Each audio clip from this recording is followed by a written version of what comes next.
दादा जय शिवराय. जय शिवराय. कोणत्या गावून आलात आपण? आम्ही नांदेडहून आलो. जिल्हा नांदेड, गाव आहे आमचं छोटंसं, तालुका लोहा, जिल्हा नांदेड. कधीपासून आलात? आम्ही जरांगे पाटला सोबतच 20 तारखेपासून. 20 तारखेपासून. हो. बरं, इथपर्यंत येण्यामध्ये आपल्याला काही आडी अडचण? नाही, कशाचीच अडचण नाही. राहण्याची वगैरे? राहण्याची आम्हाला सुविधा आपण स्वतः केलेली आहे ना. हां. हो, सगळं स्वतः. बरं, इथं आता इथं आल्यावर काही अडचण वाटते का तुम्हाला? मुंबई सारख्या ठिकाणी काही अडचण नाही आम्हाला. आम्ही स्वतः सगळं व्यवस्थित आम्हाला सामान आणलेलं आहे. हां. एक व्हॅन आमची माणसं आहेत. एका व्हॅनमध्ये सगळं आमचा ते खाण्यापिण्याचा हे आहे, सामान आहे सगळे. आम्हाला समजा जर उद्या 12 वाजेपर्यंत आम्हाला सांगितलेलं आहे आमच्या पाटलांनी, आणि जर समजा 12च्या नंतर जर अध्यादेश काढला नाही सरकारने, तर आम्ही सरळ आझाद मैदानावर जाऊन सगळेजण उपोषणाला बसणार आहोत. काहीच अडचण नाही म्हणता. मग आता इथं तुम्हाला कुठं टॉयलेट दिसतंय का? टॉयलेट नाही, आता टॉयलेटचीच करावं लागेल ना सोय. सरकारनं तेवढंच काम करावं. आम्हाला खाण्यापिण्याची आम्हाला काही अडचण नाही.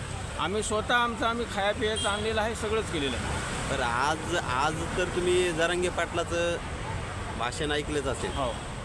सर्व समाजासमोर केलेलं. हो. काय वाटतं तुम्हाला सरकारबद्दल? सरकारबद्दल आता सरकारची भूमिका जास्तीत जास्त लवकरात लवकर त्यानं काहीतरी अध्यादेश काढून हे करायला पाहिजे. आम्हाला आरक्षण द्यायला पाहिजे. हां, आरक्षण सरसकट द्यायला पाहिजे. जरांगे पाटलांनी जशा दुरुस्त्या सुचवल्या, हो, त्या पूर्ण करून आरक्षण द्यायला. हां, पूर्ण करून आरक्षण द्यायला पाहिजे. आपलं नाव?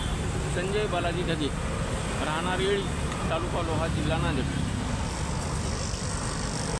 मुंबईवासी या ठिकाणी आहे. जय शिवराय दादा.